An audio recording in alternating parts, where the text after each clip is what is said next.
Office 3 ñëpp jàpp ni site internet boobu liggéey bu mucc ayib lay liggéey ci mim réew. Asalaamaaleykum comme technicien bi gars yi dañ fi xaw a yàgg tuuti mu ci ginnaaw di defar affaire yi pour gars yi déglu ko mais comme gars yi am nañ CD yi yaakaar naa ni mun nañ démarrer affaire yi donc nag tey li tax moo journaliste yi mooy boo xoolee presque 2 ans et demi mu ngi nii defuma album génnewuma dara lu kii xanaa à part ay benn single yooyu léegi nag li tax ñu woote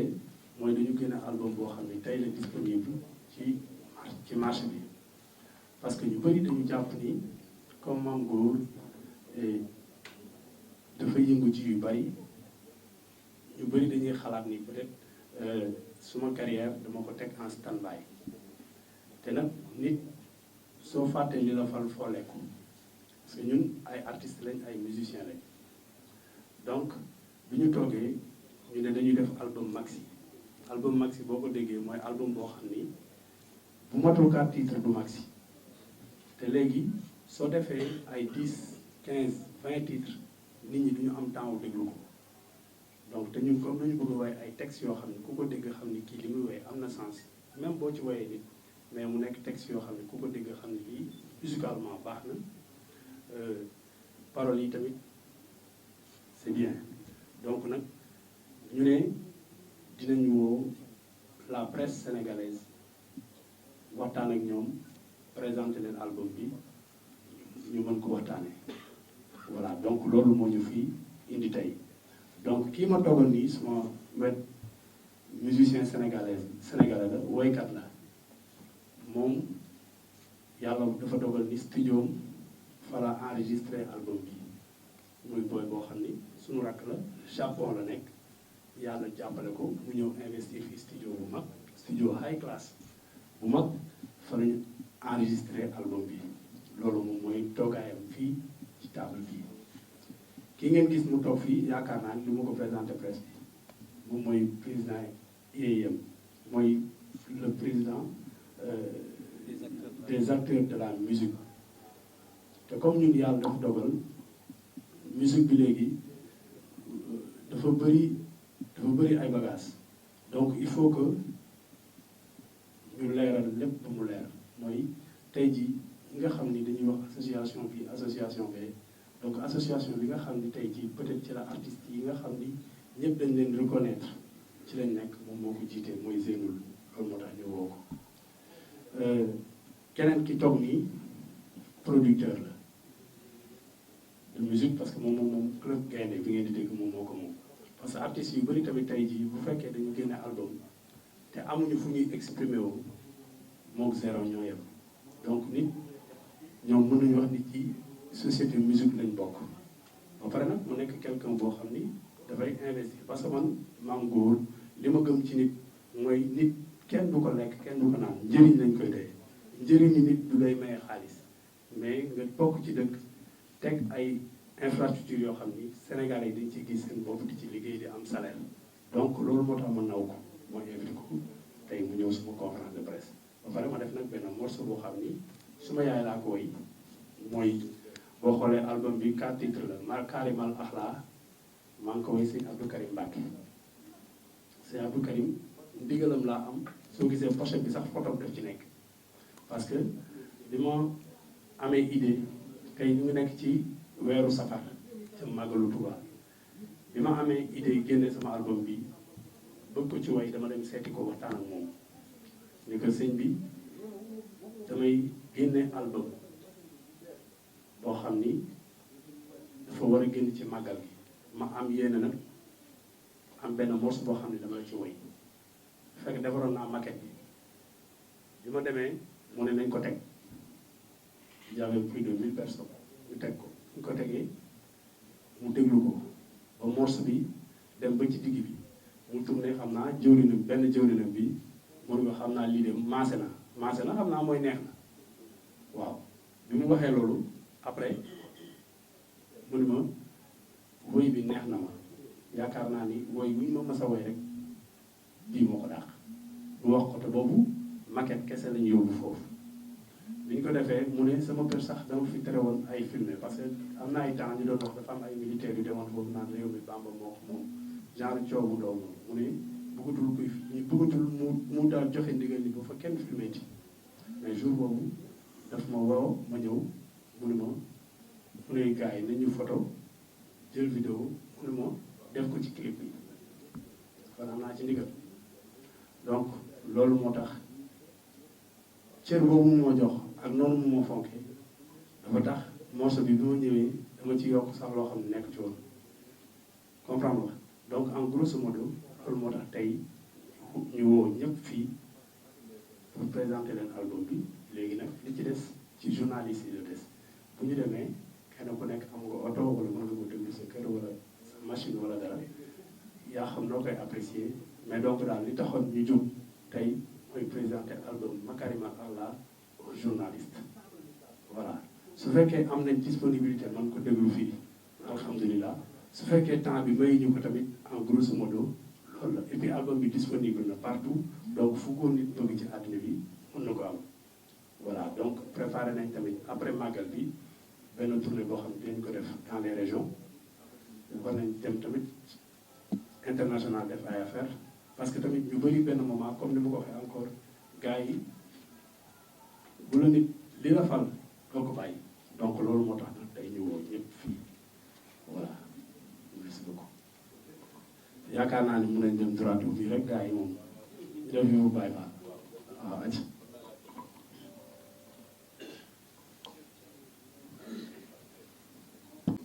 waaw la di la féliciter d'abord parce que tout travail mérite encouragement ak ñaan da ngay présenter album bi tàmbali ba eggali woo yaa ngi naan Makarimal Akhlaq bi dëkk way yeneen ñett yi li tax sax nga tudd ko da nga naan maa ngi way sama yaay ban morceau la ci nga explique un peu ban relation nga am ban war nga way ko ci waaw Makarimal Akhlaq bi comme ni ma ko waxee xam nga Makarimal Akhlaq lu muy tekki ñu bëri dañuy dégg rek Cheikh Abdou Karim Mbacké borom Makarimal Akhlaq Makarimal Akhlaq mooy jikko yi dafay donc moom mooy loolu la loolu lay tekki beneen morceau bi ci nekk bi ci topp mu ngi tudd bébé kaay waay wayu mbëggeel la donc mais d'une autre façon parce que xam nga nit da nga koy bëgg mu jaral lu nekk moom mu jàpp ni moom mu ngi lay nax xam la beneen bi ci topp mooy Sénégal tey li xew léegi Sénégal tey mooy nit ki da lay xool di la ree soo ko wanee ginnaaw mu saaga la léegi loolu moo xew da ngay gis nit ngeen daw mu akalaat la yee mon frère nu mu demee nice nga wane ginnaaw rek paaka bi dugg donc loolu la mooy woy naa ci tamit mooy am du jigéen du sincère comme du ma koy waxee parce que dañuy ànd rek mais voilà sincérité des fois sincérité day bi war a am dëggantaan day des mooy Sénégal tey beneen bi nag mooy yaay joor yaakaar naa ni traditionnel laa koy ak xalam dafa naa ni c'est la première fois ma woy ak xalam mu nekk musique bu posé parce que doom bu nekk am na benn relation particulière boo xam ne am nga ko ak sa yaay donc loolu moo tax ñu woy yaay joor bi nag mu am sama ay nitu bopp yoo xam ne nit yu moom fonk lañu mu dugal leen ci biir woy bi ku mel ni Doudou Fall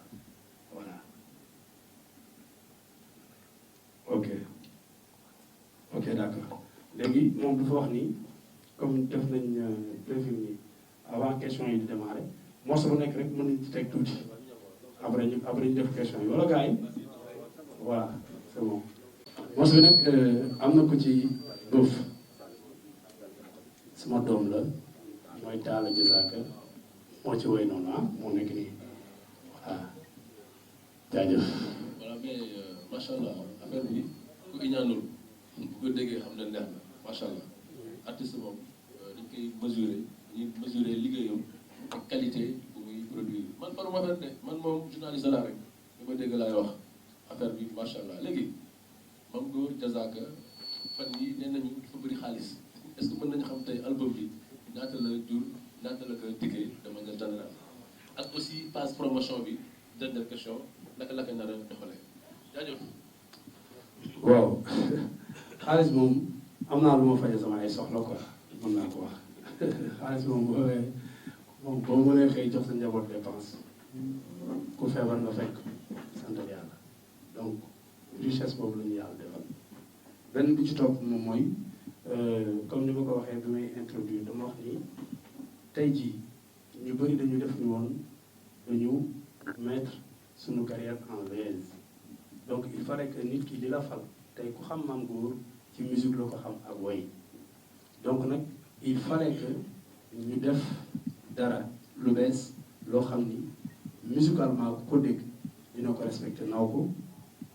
parole yi tamit ku ko dégg dina ko respecté naw ko donc nag am nañ tournée boo xam ne incha allah ñu ngi koy waajal dinañ ko def dem daan ci région yëpp fépp foo xam ne soppe Mame Goor mu nga fa dinañ fa dem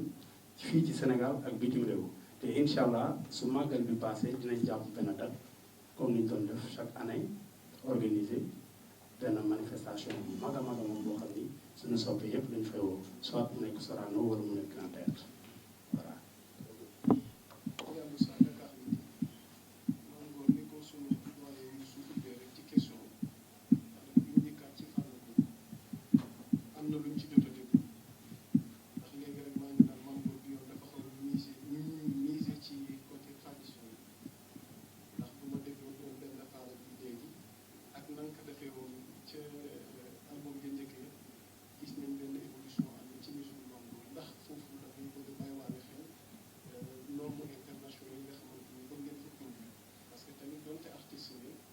defu leen woy rek ngir bégal ñu waaye tamit ñu ngi xaar Mame Goor tamit bu génne ay yeneen raaya bokk ci musique bi ñu def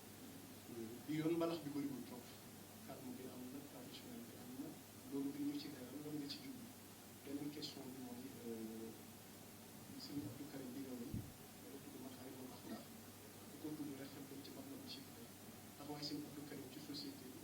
di defar ndaw di defar jeunesse ndax Mame Goor dafa bëgg wone foofu engagement am à travers la musique. waaw xam nga Serigne Abdou Karim tey jii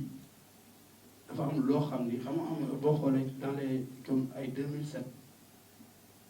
bu ñu waxee Sénégal rek dañ naan Serigne Saliou tey Serigne Abdou Karim dafa toll ci Sénégal ci yoonu murid foo xam ni tey yaakaar bi dafa bari ci moom dafa nekk koo xam ni li mën a wax ni mooy borom jamono loolu la yàlla dogal man nag mu def ma doom mun naa ni c'est mon père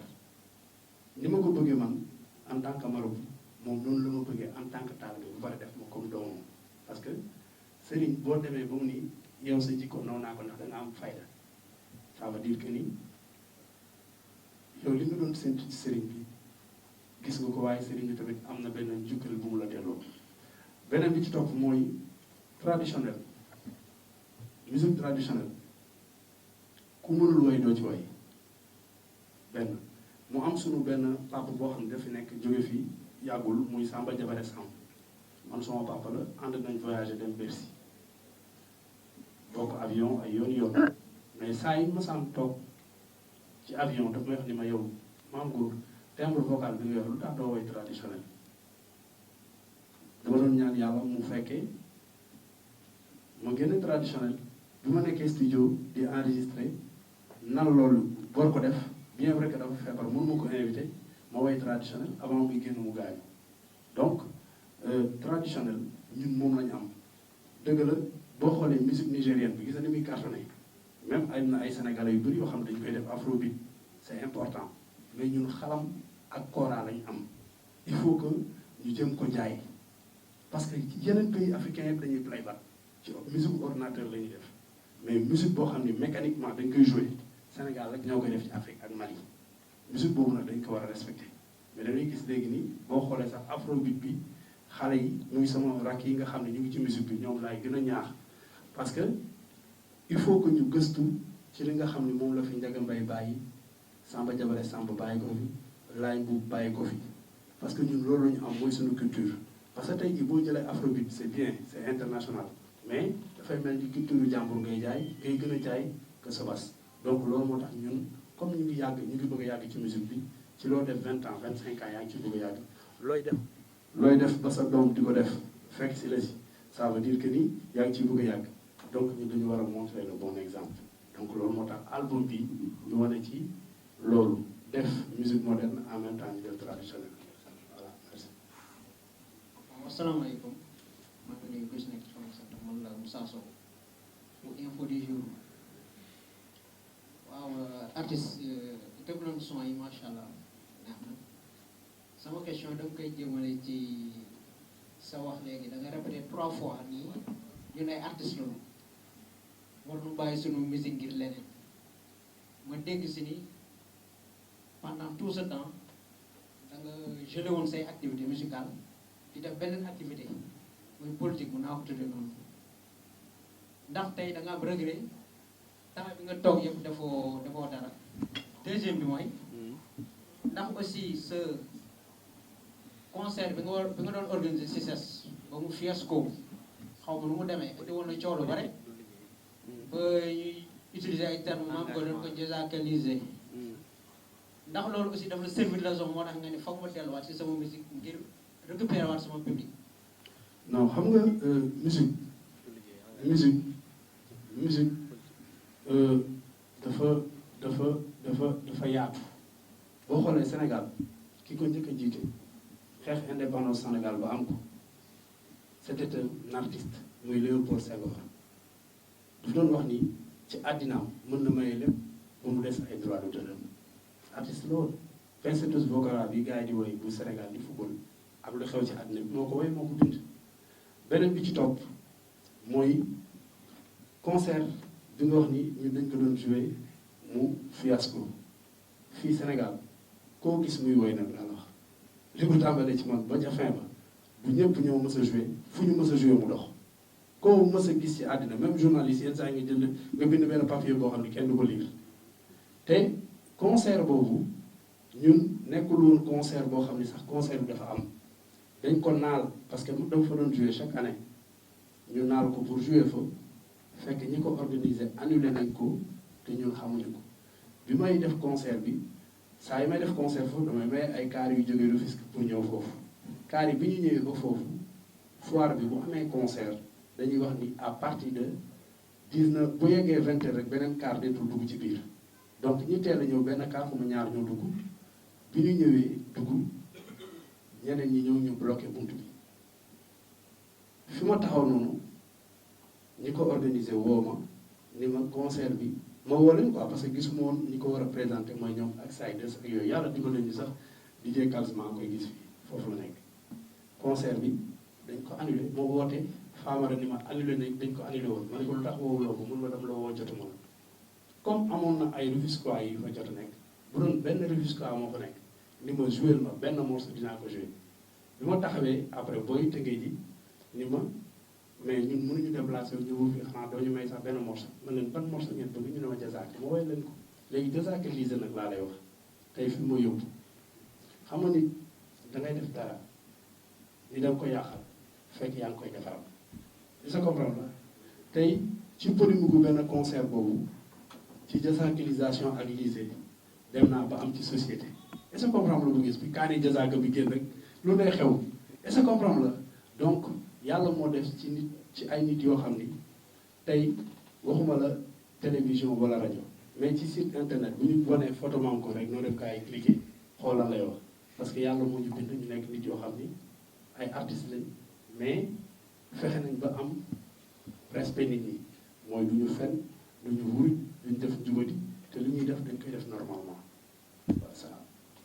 Bonsoir, Massamba Camara, journaliste de Jolof TV. Alors, on dit souvent que la musique n'a pas de frontières. Et vous, dans les 4 titres que vous avez chantés, tout est écrit en wolof. Est-ce qu'on peut s'entendre un jour à Mangor nous chanter tout particulièrement en français? Est-ce qu'on peut s'entendre un jour? Moi, j'ai déjà fait des morceaux en français. Et puis les Américains, là, quand ils chantent en anglais. Et on écoute leur musique ici. Donc, c'est que la musique n'a pas de langue. C'est ça. Donc, s'il y a de bonnes mélodies, ça va passer. Donc, même l'or. Un langage universel. Langage universel. Donc, nous tentons. Ok.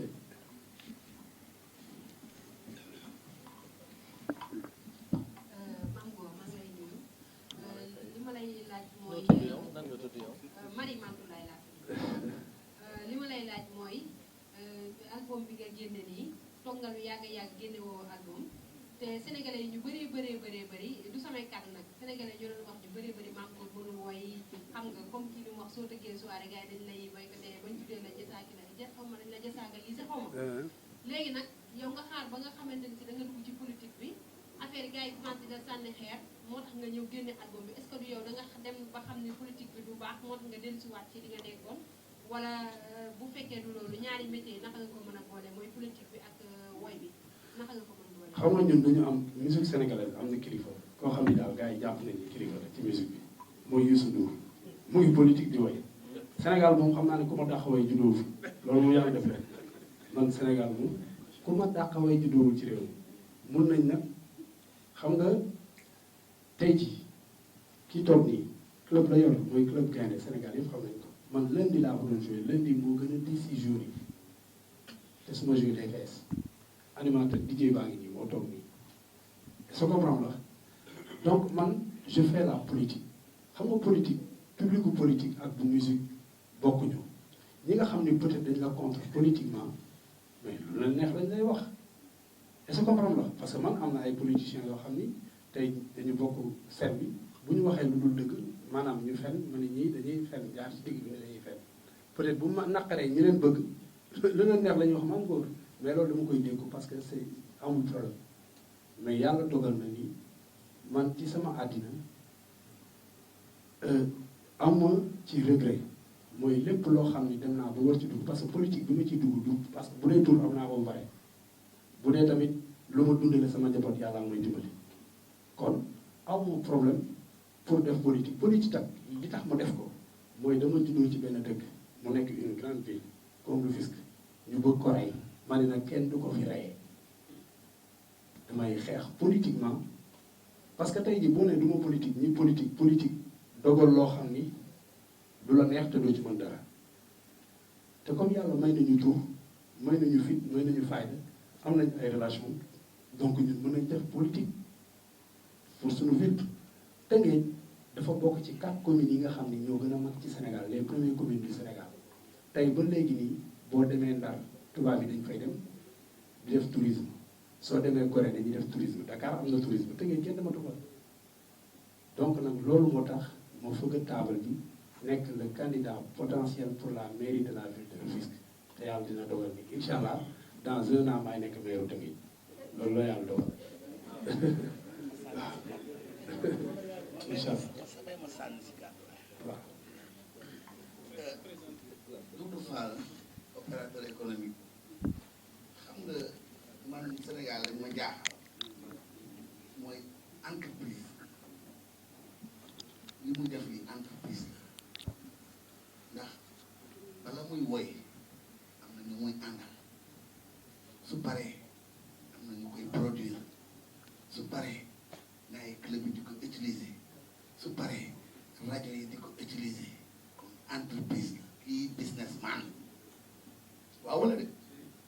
produit bu mu yor ñaata couche ñaata entreprise ñoo koy utiliser dans la journée et c'est clair donc pour pas que ñu marginaliser l'art Sénégal dañoo xeeb artistes yi ba nga xam ne nee nañu artistes yi dañoo daanu duñu réussir comédien lañu waykat yi wayaankat lañu théâtre kat yi dañoo réer ay chômeurs lañu alors que non théâtre kat bii teg bii def 2S fii di koy teg ci télé yi fii yéen ñii ñëpp da ngeen di figé wu chez vous toute la nuit di ko seetaan ñaata nit lay dundal ñaata nit lay bëgg entreprise dañu yor kon nañ leen jàppe comme homme d'affaires bi nga xam ne tey ñu yor entreprise am di politique mais nag ku politique la ñu la wayaankat nga te politiciens yëpp nag ku si tegul musique sa langue bu neex ma jox leen benn anecdote gis ngeen booy boobu nu mu tuddati la demoon si élection yi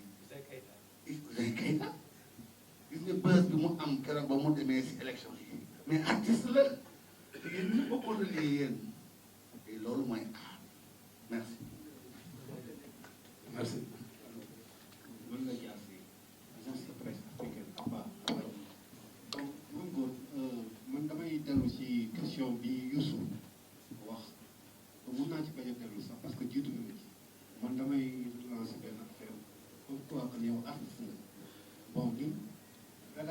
nekk bon dañuy vivre au niveau de l'Afrique ñi nga xamee ne bëgg nañ la ak bëgguñu la li tax yow moom say kase du jëm au niveau international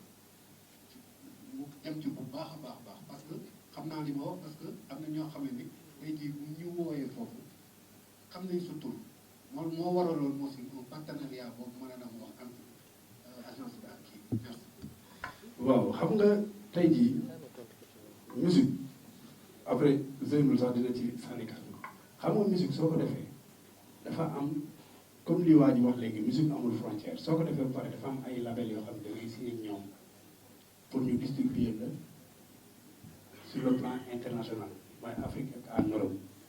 donc nag bu sa son génnee ba dem comme tey jii mun naa la wax musique bi ñu def nga xam ne musique bu xaram la tey mooy nekk musique boo xam ni foo dem ci àddina bi mën nañ ko déglu je comprends la donc di nga mën tey jii bu sa produit yeggee foofu nga am peut-être ay partenaires yoo xam ne mun nañ la déplacer loo ci yenn kii mais à part loolu yëpp ba tey jii chaque fois ñu am ay génn yoo xam ni dañuy dem génn def ko ñëwaat soo gisee tey jii ñun bu ñu joué tey toog 1 mois joué waat man am na ay temps dama daan joué lundi mardi mercredi jeudi vendredi samedi dimanche li may toog fii ñëpp xam nañ ko lundi ba dimanche muy fees dell parce que Sëñ Tuubaa mais dafay toll foo xam ne léegi nit ñi amatuñu yenn moyens yi benn mënuñu génn chaque jour ñu génn dem fay entre 10 000 jënd consommation fay taxi dem ñibbi parce que jamono neexul beneen bi ci topp mooy looy def dara dem ba sa doom màgg ba koy def comme yow war nga mun bàyyi nag booy ñoom ñuy gérer lu bari de temps en temps chaque mois kii ngay joué fii wala yenn saa yi ñu gën a dem ci biti comprendre la donc ñun noonu la ñuy def ba pare nag fexe teg loo xam ni ku ko dégg doo ko dindi loolu la album bi moom naa la wax benn affaire xanaa nit ko soxor am na ñoo xam seen xol du nokki mais kii moom yaakaar naa ni tey la kenn officiellement mais bërki démb ak tey parce que bërki démb parce que CD soo ko waree génne lundi di nga ko jot vendredi man bi ma jotee CD ba léegi jaay nañ ci 800 CD 800 CD tey bi ma ñëwee fii ci salle bi ñuy defee conférence de presse dafa am ku ma fekk ci salle bi mu ne ma dégg naa sa CD bi tey lay génn njëgu 100 000 ci CD ñaata la ma ne ko temps la mun ma jox ma 100 000 ci saasi ni ma jaay ma ko ay CD man ko mun ma yii dama koy déglu yii ma may ko sama ay nit parce que li ma dégg nga way ko Sëñ Abdou Karim daf ma neex est-ce que comprendre la donc ñiy wax ni ñoom seen CD man de fu mu toll nii jaay CD jafe na mais jaayagum naa 800 CD te tey la génn officiellement.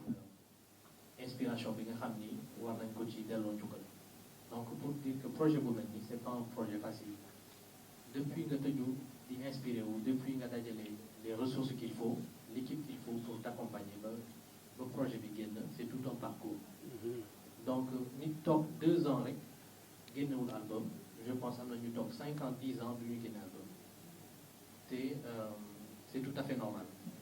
donc toog 2 ans génnewaat benn album je pense c'est une chose extraordinaire et pour dire à mon ami que la musique c'est un langage universel les Cubains ne chantent pas en wolof ni en français ni en portugais donc ils chantent dans leur langue et pourtant jusqu'au Sénégal on consomme la musique latino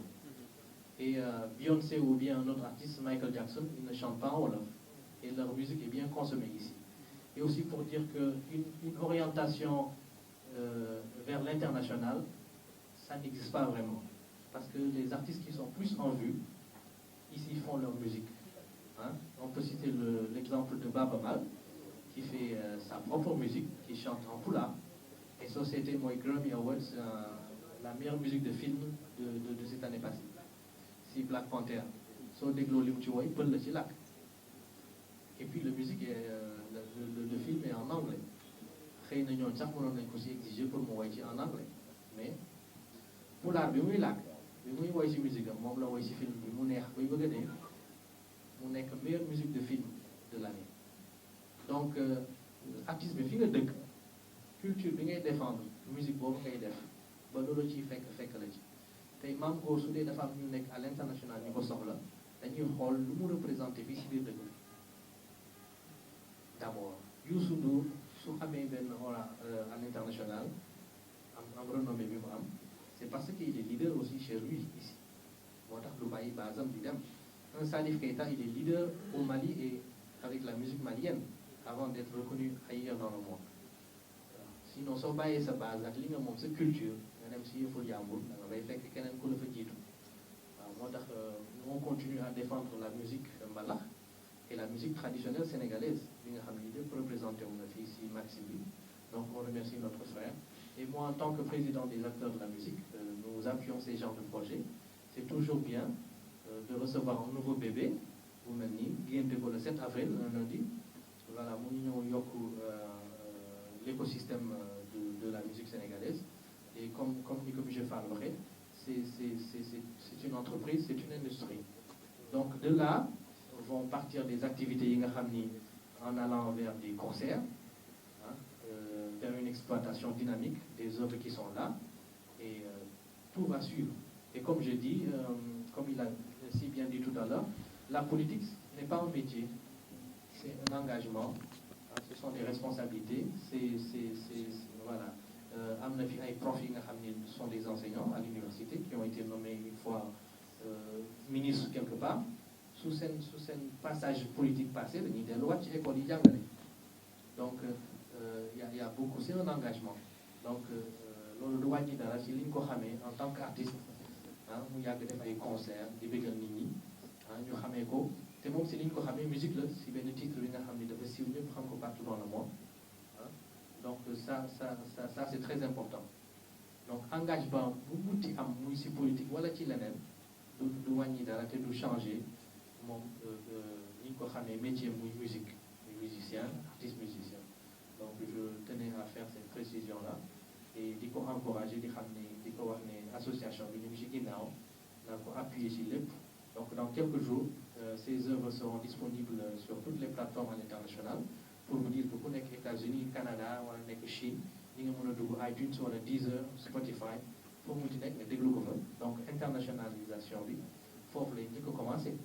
parce que maintenant il y a des plateformes un peu à l'international tey jii fi ngay toog fii au Sénégal soo bëggee dégg musique cubaine wala fu mu ci doon si tu as Spotify wala Deezer iTunes wala yeneen plateforme yu mag yi musique boo soxla da nga ko fay fekk donc c'est pareil que ñu mën a tamit rendre disponible nos œuvres sur ces genres de plateformes c'est ça déjà le début de s'ouvrir au monde tout en vraiment travaillant à mettre en valeur ces ressources voilà merci beaucoup c'est bon. Ok Malick Fall journaliste Wanema Info maa ngi koy wax félicitations ñu lay encourager ci album bi mais tout à l'heure ñu ngi lay dégg sa biir wax kay nga ni dans 2 ans incha allah yow nga nekk li nga xamante ne nii moom mooy meilleur prophète ndax su boobaa Mame Goor pare na pour bàyyi carrière ci musique bi pour encadrer ki nga xamante ne nii moom mooy Talla doomam ndax gis na sànq ci biir morceau yaa ngi wax que ni Talla nga ci àndal moom mooy aw mu mel ni loolu junj la pour am tamit place boo xamante ne nii bëgg nga ko wutal Talla ci biir musique bi sama dernière question mooy Mame Goor ndax pare nga pour def li nga xamante ne moom mooy ay duo ku ci mel ni tey Youssou Ndour Pape Diouf ou bien même Wally Seck merci beaucoup. waaw xam nga comme ni ma koy waxee ñun ay artistes lañu donc sunu mbokk bu ñu woo pour def ak ñun dara dinañ ko def voilà donc artistes yëpp man yàlla dimbal na ma awma ci kenn benn xarama yàlla képp koo xam ne war naa mën seq yow micro bi ñu bokk ko tey ko bokk Youssou def nañ duo ba tàyyi moom xam nga Pape Diouf noonu xam nga voilà Talla nag ci li ma la mun wax moom mooy album bi mënoon naa ko woo ci musique moderne mais comme xale la nekk ci yoon da koy woo ci musique boo xam ni ñun moom lañ moom mooy traditionnel te ñun dafa am fu ñu dëkk te ñun fu ñu dëkk jóge fa muy Rufisque la mais boo xoolee suñuy maam ñu ngi dëkk Jaaj ak Sugeer donc dañu yàgg woy ci ay xalam ak yooyu donc nag comme c'est mon fils te bugg naa mu commencé miin xalam parce que dëgg la c'est moderne bi c'est important mais mu xam tamit musique traditionnelle c'est important mais yàlla tamit bu dogalee tamit incha allah ñu dem ba jël maire bi suñu activité bu ñu joxee ñu mën continuer di def li ñuy def ñu def ko mais suñu métier duñ ko bàyyi parce que ku xam la la fal doo folee ko ok mais Tëngéej dafa nekk dëkk boo xam ni suñu xol la ne ñun fa lañ juddoo bokk ci dëkk yi gën a mag ci dëkk bi mais politiquement ñu rey ko donc nag ñun duñu jóg pour anarchie bi nga xam ne yàlla dogal na am na fa ñun ñi fa dëkk juddoo fa yoroo fa màggee ñun ñoo ko mën a dindi loolu moo tax moo waral suñu engagement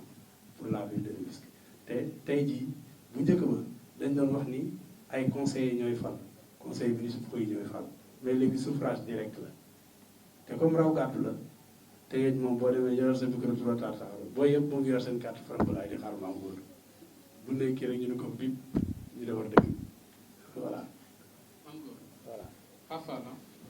Mame Goor maa ngi nii. Pape Fall foofu féete. maa ngi nii Star Actu Mame Goor remarque lañ wax mooy album bi maa ngi gis presque yéen artistes yëpp Sodav dafay nekk mais du ma gis tampon mukk Sodav seen kii. professionnel la nañ koy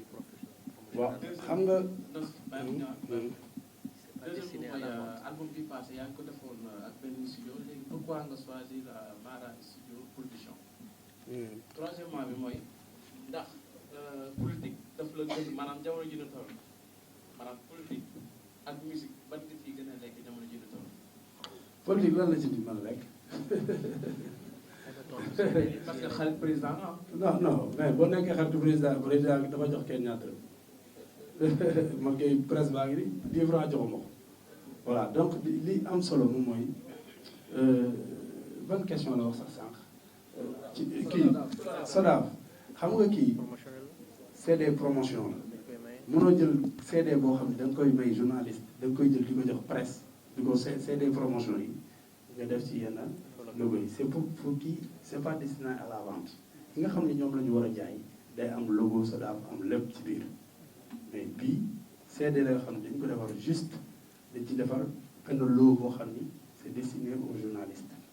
comme yow boobu ñu la jox keneen ak keneen noonu ak lan encore studio Mara bi waaw Mara nag kii suñu rakk la comme ni ma ko introduire ci commencement bi xale la yàlla dogal mu teel a gën a dem Japon bëgg musique doon waykat comme man comme ñun yàlla dimbali ko mu ñëw indi matériel boo xam ni matériel bu sophistiqué la kii li mu yor fi mu toll nii ci studio amul kenn ku ko yor fii ci réew mi xam nga man Mame Goor man dama bëgg lu baax bi ma waxee ni ma am na studio dama ni ko sama rek dinaa ñëw visiter studio bi ma taal suma oto dem xool studio bi mais li mu yor ci matériel man gisuma ko ci studio yi son bi nga yor nii soo ko dégloo di nga xam ni studio bi ko enregistré studio bu doy waar la ba pare nag mu jël technicien bi nga xam ni tey jii jamono bi nu toll nii ci wàllu musique du ma ne moo fi man de mais ci ñi fi gën a xaran la bokk muy moo ko réalisé mooy kii mooy réalisé ay album ay Kumba Kawloog yooyu c'est un grand monsieur donc nag fa lañ enregistré mooy profité nag ci occasion bi di wax nii tey il est jeune xale la il a investi jël ay nit ñu fay liggéey moom dañ ko war a appuyer dañ ko war a jàppale donc nag ñi nga xam ne ay artistes lañ di sama ay nawle artiste te war a enregistré nañu dem ñu seeti Mara bu fekkee nag Mara am nga kàddu yoo ci war a sànni xaaral mu bàyyi ko moom mu waxal boppam parce que moom moo xam li mu fi indi ak nu mu toll. waaw maa ngi leen di nuyu ñi fi nekk ñëpp man nag suma teewaay li ko waral mooy Mame Goor c'est un frère c'est un père parce que Talla sama morom la et sama xel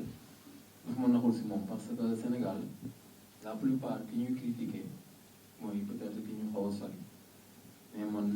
jege bi ma koy jegee ci ñëw sama studio di liggéey jàng naa ci moom loo xamante ni peut-être mën na lakk ay doomu adama yu bëri Serigne Babacar Sy laa gëm du ma ko war ci fen gis naa ci moom il ne triche pas et man je ne triche pas su ma gisee sama morom papa sama morom jeune bu dul triche dama lay jàpp mënoon na ñëw sama studio vraiment ay millions enregistré dem du ma ñëw ci conférence de presse mais li ma fi indi mooy wane ni man apprécier naa ko parce que jege naa ko tuuti ci li mu enregistré album bi sama studio ba jot ko côtoyé comme ni ñuy waxee xam ci ko maanaam li ñuy wax peut-être dafa bëri histoire wala dafa kii dafa xaw a direct tuuti rek mais il n'a aucun problème parce que man coytu naa ko ci waxtaan yu bëri si sama diggante sama ak sama xarit Waly laaj naa ko ci lu bëri mais su ma gisee ni mooy tontuwee damay xam ne kii n'a rien de méchant dans le cœur donc apprécier moo ko apprécier moo tax mu invité ma si conférence de presse ma fi ñëw toog nit bu baax la Baye Fall bi naan ko lu Baye Fall la musique sénégalaise yàlla def na ko donc nañ ko appuyer te ñaan yàlla mu jàppale ko man nag MSP teg naa ko pour les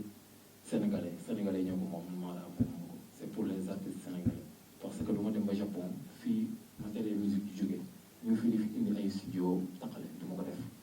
incha allah ku def sol tànkam ñëw ba sama studio dina xam ni liggéey naa te indil naa leen qualité boobu moom nag tubaab yi liggéey fële ça moom c'est sûr ñu nekk Nord Foire ngeen baal ma ci kii Nord Foire si côté terrain parce que foo ñëw fa ne studio MSP dinañ fi di Ouzin Keita ba ci Youssou Ndour ñëpp a yem ci studio bi kii mooy sama ingénieur de son xam na li may wax loolu laa amoon muy kàddu merci beaucoup. waaw. salaamaaleykum. Mouhamadou Mansour Diallo. waaw xaaral mu pare xaaral mu pare ma tontu ko xaaral ma tontu ko ba pare kan mooy wax. Mouhamadou Mansour Diallo loolu la quoi mooy info. Mamadou d'abord ñu lay féliciter si album bi ñu lay laaj juste benn question pourquoi temps yi gisatuñ la si public bi que ce soit ñoom ñoo lay laaj instant bi di laaj à quand au concert. waaw xam nga man tënkee ñëw le Rufisquois.net moom site boobu moom wane na boppam chaque année muy 4 avril muy bis bi Sénégal moomee boppam damay jël plus de 7 millions organiser benn concert may ko waa Rufisque su ma ñëwee 2 morceaux laay joué li ci des yëpp damay bàyyi les musiciens Rufisquois parce que plateau yooyu des fois duñ ko am ma teg ko ñu joué ñëpp exprimer parce que musicien lu bëgg mooy son bu neex lumière bu baax xam nga presse bi ñëw ñu mën jouer donc chaque année dama ko fay def comprendre la donc nag ren ñëpp gis nañ ni mu demee comprendre la bi passé defuma ko parce que dafa am loo xam ni dama ko doon waajal mooy 10 dernières années yi waa Tëngéej jege nii li ma fa def ci ay bourse ci jàppale école yi ci jàppale yenn affaire yi dafa bëri te tamit benn moment il faut que ma taxaw pour xam fan laay dem li ma taxawee nag pour xool fan laay dem dafa am benn staff boo xam ne dinaa waxtaan ak ñoom wax leen lan laa war a def li ma toogee ñëpp liñ ma wax tey jii moom laa def mooy déclarer sama candidature nekk candidat pour la mairie de la ville de Rufisque te tey jii sama candidature sax lu tax mu teel a siiw muy Youssou Ndour moo ko wax parce que bi mu bëggee nekk candidat dama dem seeti président dem toog ak moom ni ko candidat la pour la mairie de la ville de Rufisque mu am ñu ko fekkee peut-être fa la fekkoon Youssou muy def concert am Tëngéej xamal Tëngéej ni suma rak candidat la fi loolu moom donc nag loolu la mais incha allah lépp loo xam ne dañ ko doon def dañ koy buñ ko yokkul duñ ko wàññi incha allah bu comme ni ma ko doon defee bu 4 avril jotee mu may leen concert artistes yëpp nañ ko préparé Rufisque chaque année dinaa ko def incha allah ba pare invité leen beneen artiste bu mag boo xam ne mën na ñëw bokkaale ci concert bi voilà soxna woy ko ci moom parce que man woyuma kenn pour nga may ma xaalis képp ku may woy sa jikko moo tax ma lay woy moom jikkoom moo tax ma woy ko di remercier suma rakk bi nga xam ni xale la comme ni mu ko waxee léegi moom sama doom presque ay morom lañ ñëw investir ay millions jël ay sénégalais ñuy liggéey ma bëgg musique bi jàppale ko et puis gars yi def ak moom ay interview jàppale ko parce que ñun ñëpp ñoo bokk génération koo magawul 10 ans yéen a bokk génération te comme il a investi dañ ko war a jàppale di remercier le président des artistes muy Zeynoul Sow du suma xarit du suma doomu ndey ñu bokk ay combat yu bëri mu nekk nit koo xam ne man j'ai beaucoup de respect pour moi di ko remercier bu baax a baax a baax di remercier moo bi nga xam ne mooy ingénieur de son bi nga xam ne moom moo réalisé album bi kii moo réalisé album bi yëpp idée yu bëri moom moo ko jox moo tax maa ngi koy remercier bu baax di remercier waa Café de Rome ci Café de Rome fi mu nekk en plein ville la nekk kuñ ko jox ay heure rek ça veut dire que ni am na respect boo xam ni ñoom jox nañ la ko di remercier suma xarit Eric Senghor les animateurs tout le monde maa ngi leen di remercier voilà donc nag boo leen paree xam naa am na sama benn rakk bu fi nekkoon boo xam ne moom moo yor fiche de présence bi incha allah jox naa ko transport ñëpp kontaan naa suma xol seet na. Banko merci beaucoup. Banko. nan dem siyaare Mbàkke mu ñaanal ñu murito sant naa la Mbàkke Cheikh Abdou Karim Mbàkke mooy galasa nan dem siyaare Mbàkke mu ñaanal ñu dunu dëkk dunu daay dunu daw Cheikh Abdou Karim Mbàkke moo nu yéem jërëjëf léegi nag Fils Poids ñëpp jàpp ni site internet boobu liggéey bu mucc ayib lay liggéey ci mim réew